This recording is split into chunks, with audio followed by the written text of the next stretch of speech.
My husband didn't raise his voice. He never does.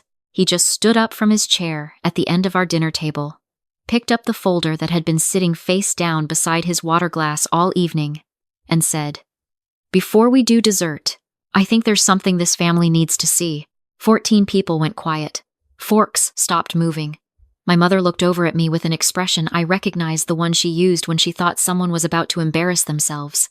My father set down his glass, and my sister, seated across from me with her new highlights and her designer blouse she'd worn the tags off of at least twice before, tilted her head and smiled the way she always did when she was about to say something cutting and dress it up as a joke. My husband opened the folder. That's where I need to stop and go back, because none of it makes sense without the years that came before that dinner. My name is Rachel. I'm 30 years old. I work as a budget analyst for the city of Nashville. Not glamorous, but I'm good at it. I make sure public money goes where it's supposed to go. I track discrepancies. I flag irregularities. The irony of that job description was not lost on me later. I have a younger sister. She's 25. When we were growing up, my parents used to describe her as spirited. What they meant was that she demanded things until she got them and then lost interest. And they interpreted that cycle as proof of creativity. I was the one who made my bed in the morning. She was the one who had a gift. By the time I was in high school, I had stopped asking my parents to attend my academic awards ceremonies because I already knew my sister's dance recitals would come first. I don't say that with bitterness anymore. I say it the way you describe weather. My husband Marcus and I met when I was 26. He's a forensic accountant. If you've never met a forensic accountant socially, the easiest way to understand what they do is this.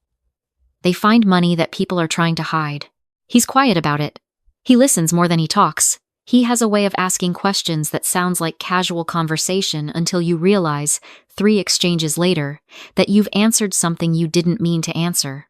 When we started dating, he came to one family dinner and drove home afterward without saying anything for 40 minutes. Then he said, "Your family is interesting." I asked what he meant. He said, "Your sister interrupted you 11 times. Your parents corrected her 0 of those times. I'd never counted." He had. We got married 2 years ago in a small ceremony in Gatlinburg. My parents came. My sister was a bridesmaid and spent most of the morning complaining about the color of her dress.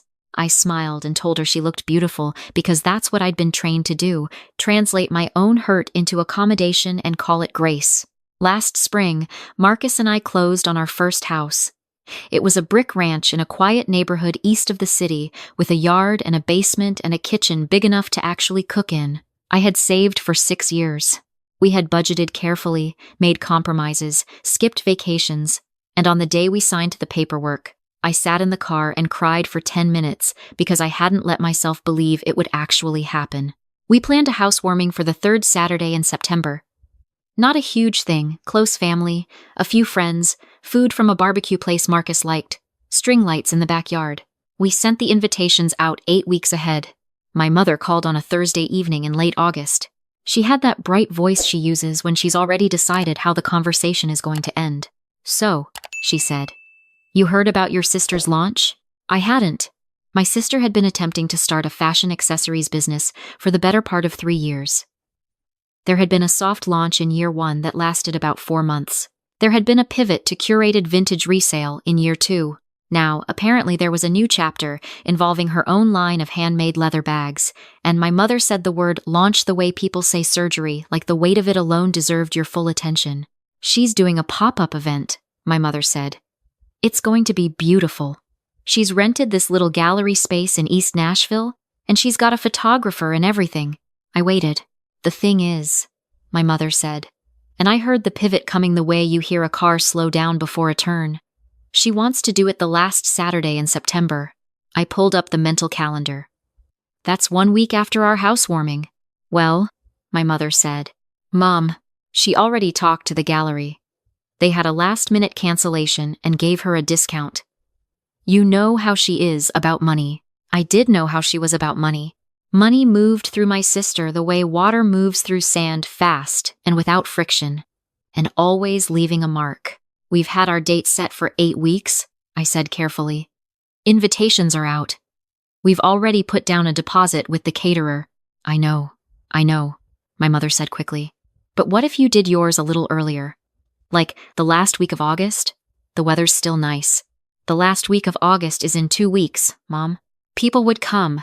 I felt that familiar sensation, not quite anger, not quite grief. Something in between. The feeling of a ground that should be solid, shifting slightly under your foot.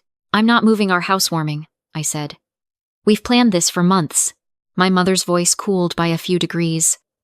I just think it would mean a lot to her to have the family there. The family can be at both, I said.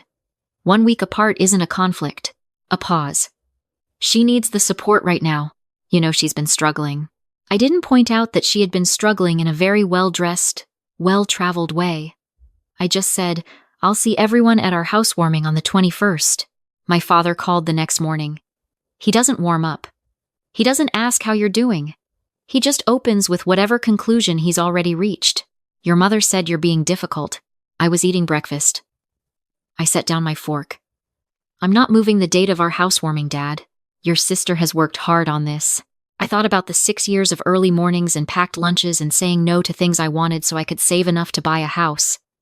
I thought about the word hard and what it meant in different mouths. So have I said. My father let out the kind of sigh that's really just a verdict delivered through the nose. Family supports each other. That's how this works. I agree, I said, which is why I hope everyone will be at our housewarming on the 21st. Don't be childish, Rachel. His voice went to that register I'd spent my life flinching at, the register that meant the discussion was over and I hadn't been given permission to have had it in the first place. You want us to choose your party over her future? Is that what you're really saying? My party. Our first home. 6 years of saving. I'm saying they're a week apart, I said quietly. This shouldn't be a choice. And yet, he said, here we are. He paused. Maybe this will teach you to think about other people. He hung up before I could answer. When I told Marcus that night, he listened without interrupting. He does that, lets the whole thing land before he responds. When I finished, he sat with it for a moment. They're really making this a choice, he said slowly. Not a question. Apparently, he was quiet again. Then, your sister's business. The leather bags. Yeah, how is she funding it? The gallery rental? The photographer? That's not cheap. I shrugged. Mom and Dad help her. How much? I don't know exactly. I leaned back. A lot. They always have. She had that apartment in Midtown for 2 years that I'm pretty sure they were covering at least half of. Marcus looked at me for a long moment. Your grandfather's trust. Do you know the details of it? I felt something shift in my chest. A little. He died when I was 19. My mom mentioned once that he left something for both of us, me and my sister, for major life milestones. I shook my head. I never saw any paperwork. My parents managed it. I asked about it once when we were saving for the house, and my mother said it wasn't accessible yet. Something about the structure of the account, Marcus nodded once. Slow. Okay, he said, in a tone that meant something entirely different than okay. Over the next 3 weeks, my husband was very calm. Suspiciously calm, if I'm being honest. But Marcus is always calm, so I didn't read it as anything other than his baseline. He asked me once, casually, if I had any old paperwork from when my grandfather passed, documents, correspondence, anything my parents had sent over. I found a manila envelope in a storage box in the basement with some scanned letters and a beneficiary form I vaguely remembered signing at my parents' kitchen table when I was 20, right after the funeral. I hadn't read it then. My father had slid it across to me and said it was routine. I gave it to Marcus. He thanked me and set it in the folder on his desk that he kept closed. I didn't ask. I don't know if that was trust or avoidance. Probably both. Our housewarming came. My parents didn't. My sister didn't. We had 14 other people, Marcus's family, 3 of my closest friends, our next-door neighbors who brought a plant, a couple from our old apartment building who drove in from Franklin. We grilled in the backyard, and someone brought a bottle of wine with a label that made everyone laugh.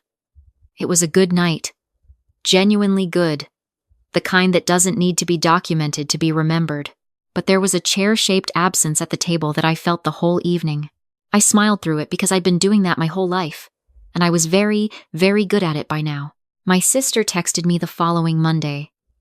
A photo of herself at her pop-up event, surrounded by bags on display pedestals, holding a glass of champagne and grinning. Killed it this weekend. Wish you could have been there. I stared at it for a while. Then I put my phone face down on my desk and went back to work. 2 weeks after the housewarming, Marcus came into the kitchen while I was making coffee and set his open laptop on the counter. He didn't say anything. He just turned it toward me. It was a bank document. Clean, formatted, the kind of file that looks almost bureaucratic until you read the numbers.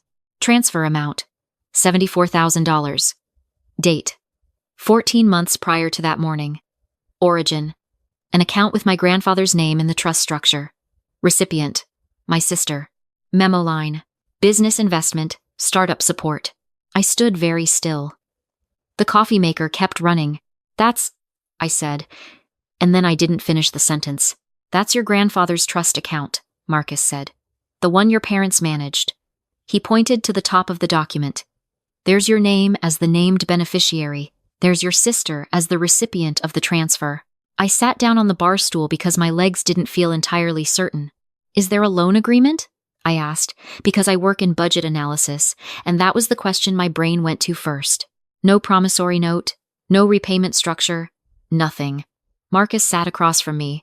And Rachel, the account balance after the transfer is essentially zero.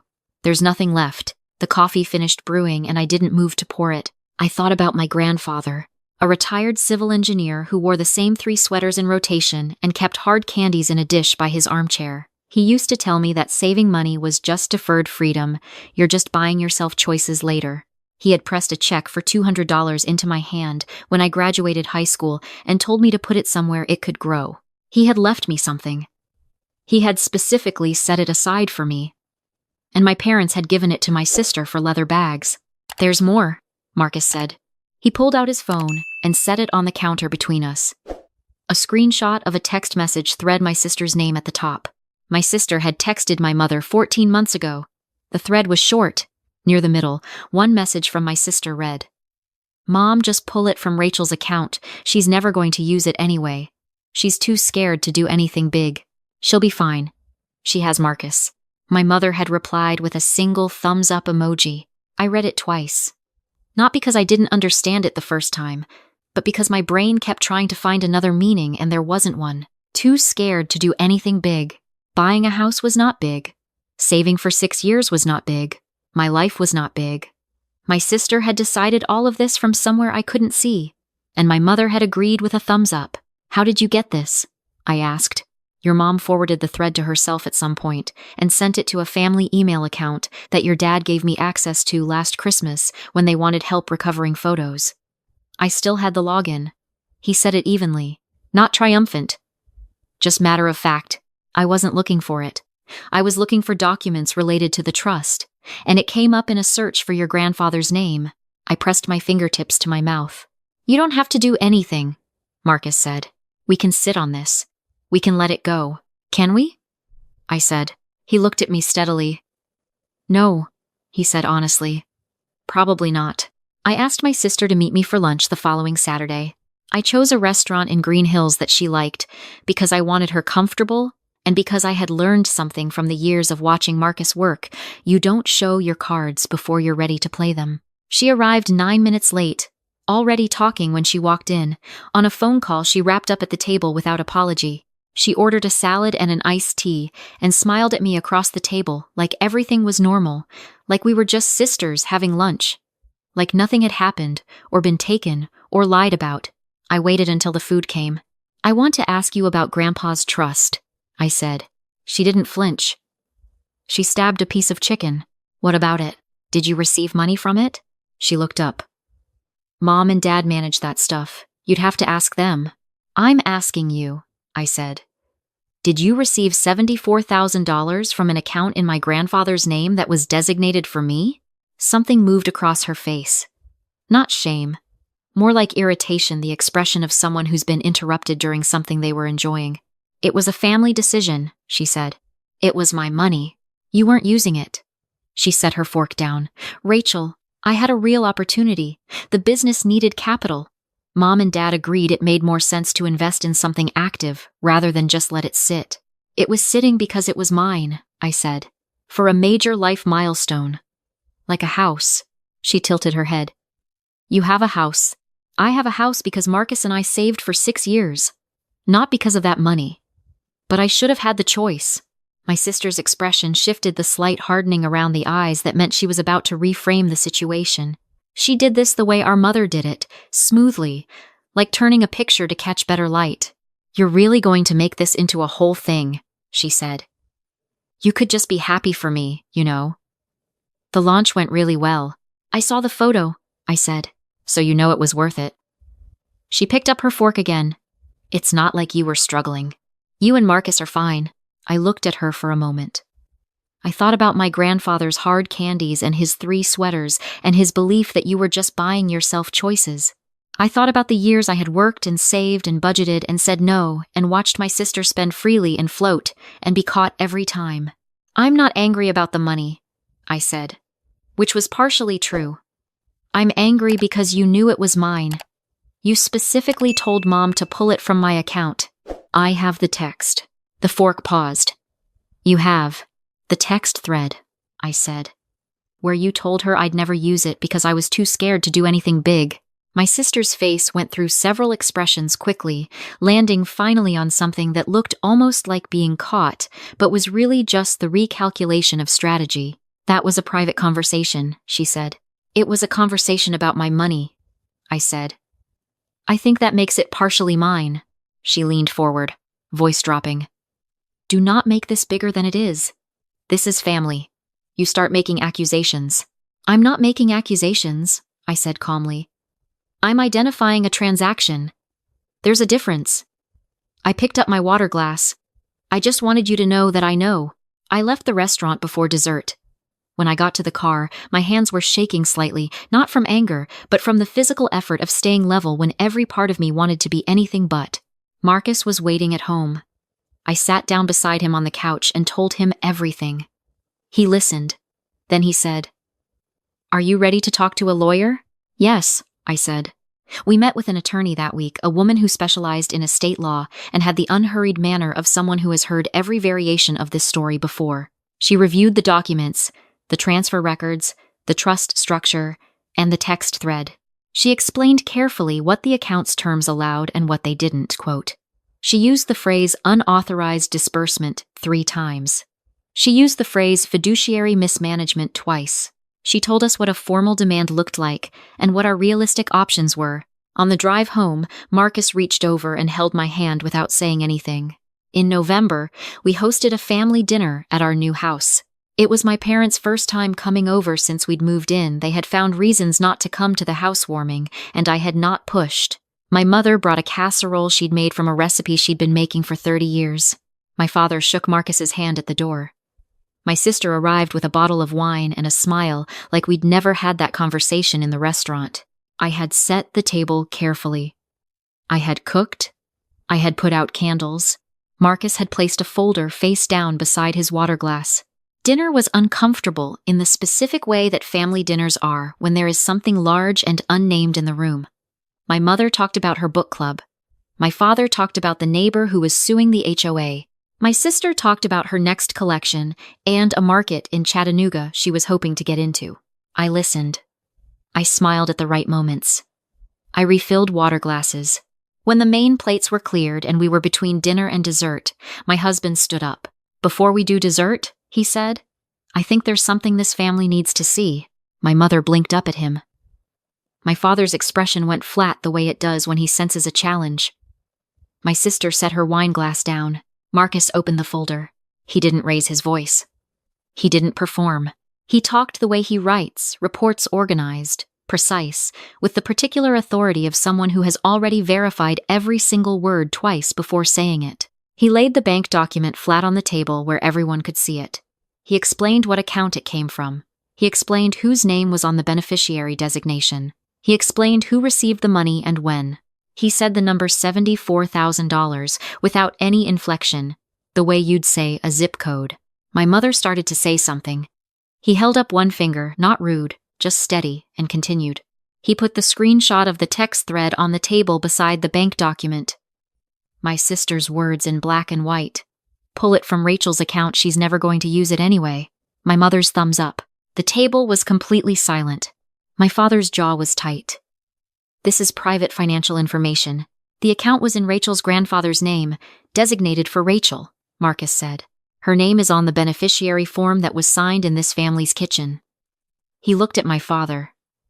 I'm happy to show you that too. You had no right to go digging. I'm a forensic accountant, Marcus said simply. I didn't go digging. I read documents that existed. My sister looked at me. Her expression was something I'd never quite seen on her face before. Not shame. Still not that. But something cracked in the confidence. A hairline fracture. Rachel, my mother said, turning to me. Her voice had that syrupy quality. We can talk about this as a family. This is not. You gave my grandfather's money to my sister, I said. My voice was steady. I'd practiced being steady my whole life, and right now I was grateful for that practice. Money he left specifically for me. For a major life milestone. You did it without telling me. Without asking me. And when she suggested it, you agreed. I looked at my mother. With a thumbs up. It was a family decision. I'm in this family, I said. Silence. My father tried a different approach. He leaned back and crossed his arms and looked at Marcus with the expression he used to look at people he considered beneath negotiation. This is between us and our daughters. I don't know what you think you're doing, but I'm doing what I do, Marcus said. I found money that went somewhere it shouldn't have gone, and I documented it. He sat back down beside me. He reached across and covered my hand with his, and he looked at me. Not at the table, not at my parents. You don't have to carry this alone anymore, he said. I felt it before I understood what I was feeling, a pressure behind my eyes, a tightness in my throat, the specific sensation of something that has been held too long finally being put down. I blinked. I did not cry at the table. But for a moment, it was close. My mother tried guilt first. Then she tried revision. The money had been meant for both of us. The trust structure was ambiguous. My grandfather had always wanted to support the family as a whole. My father tried authority. The way they'd managed the account was legal. Marcus was overreaching. I was being manipulated by my husband against my own family. My sister stayed quiet for most of it, which told me everything I needed to know about whether she'd expected this moment to arrive. Marcus didn't argue with any of it. He just left the folder on the table. The demand letter had already been drafted. Our attorney sent it the following week. It was precise and unsentimental, the way legal documents are. It outlined the account structure, the unauthorized transfer, and the amount owed, and it explained what the next steps would be if restitution was not made within 30 days. My mother called. Several times. The voicemails started angry and moved through several other emotional registers over the course of a week. My father called once and said in a very controlled voice that I would regret humiliating my family and that Marcus had poisoned me against people who loved me. My sister sent a text that said, I really thought you were better than this. I stared at that text for a long time. She had taken $74,000 from an account with my name on it, using the logic that I wouldn't do anything worth spending it on. And she thought I was the one who was better than this. I typed back, I'm exactly as good as I've always been. That was always the problem, wasn't it? I didn't send it. I deleted it. Some things don't need to be said to be true. The restitution agreement was reached 6 weeks after the dinner. It came in structured payments rather than a lump sum, which was its own kind of commentary on where the money had gone and how fast. The trust was formally dissolved, and the remaining balance transferred directly to an account in my name that my parents had no access to. Our attorney made sure of that. I did not call my mother to say it was okay. I did not call my father to smooth anything over. I did not text my sister to tell her we were fine. I let the silence be what it was. A few months after everything settled, I was at a garden shop near our neighborhood looking at plants for the backyard. And I ran into a cousin I hadn't seen since our wedding. She's a few years older than me, grew up close with my parents, the kind of family member who has always existed slightly inside their orbit. She saw me and hesitated, the way people do when they're not sure what version of a situation they're stepping into. Then she walked over anyway. I heard what happened, she said. I nodded. She looked at the plant I was holding, a small rosemary bush in a terracotta pot. I always thought something was off, she said carefully. Growing up, the way things were with you and your sister, she stopped. I never said anything. I should have. I looked at her. You couldn't have known the details. No, she said. But I knew the pattern. We stood there for a moment among the plants. I thought about patterns, the ones we're raised inside, the ones we don't see until someone draws the outline for us. I thought about my grandfather pressing that check into my hand and saying, "You're just buying yourself choices." I thanked her. We exchanged numbers. I walked to the register with my rosemary bush and paid for it myself. Marcus and I planted it that Saturday in the raised bed we'd built along the back fence. He had on the old university sweatshirt he wears when he doesn't care about getting dirty, and I had dirt under my fingernails, and the afternoon light was doing that particular October thing where it comes in low and golden and makes everything look slightly more beautiful than it is. "Are you okay?" he asked. I thought about it honestly. "I'm getting there."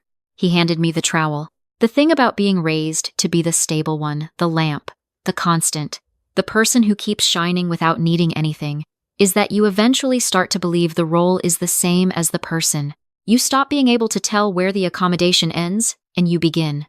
You mistake flexibility for character and compliance for love, and you call it normal because it's the only frame you've ever been given. I know that now, in a way I didn't before. Not because anything dramatic changed inside me overnight, but because a man I married sat down at a table with a folder and said, in front of people who had spent years counting on my silence, "Here is what actually happened." He didn't do it to win. He didn't do it because he was angry, though he had every right to be. He did it because he thought truth was something I deserved to have spoken out loud, in a room, by someone who wasn't me. I keep the rosemary by the kitchen window now.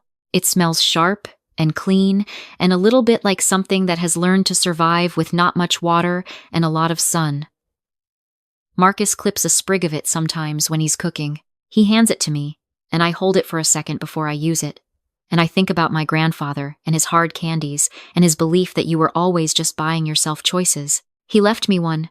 My parents spent it on someone else, but I bought a different one. 6 years of early mornings and packed lunches and said no. And now there is a house with a raised bed in the backyard and a man who knows how to read the shape of a lie from the inside out. And for the first time in my adult life, when something is mine, I know it's mine because there is a paper trail and a person standing next to me who will say so out loud if anyone tries to tell me otherwise. My father told me once that family comes first. I agree. I just finally understand which family he meant.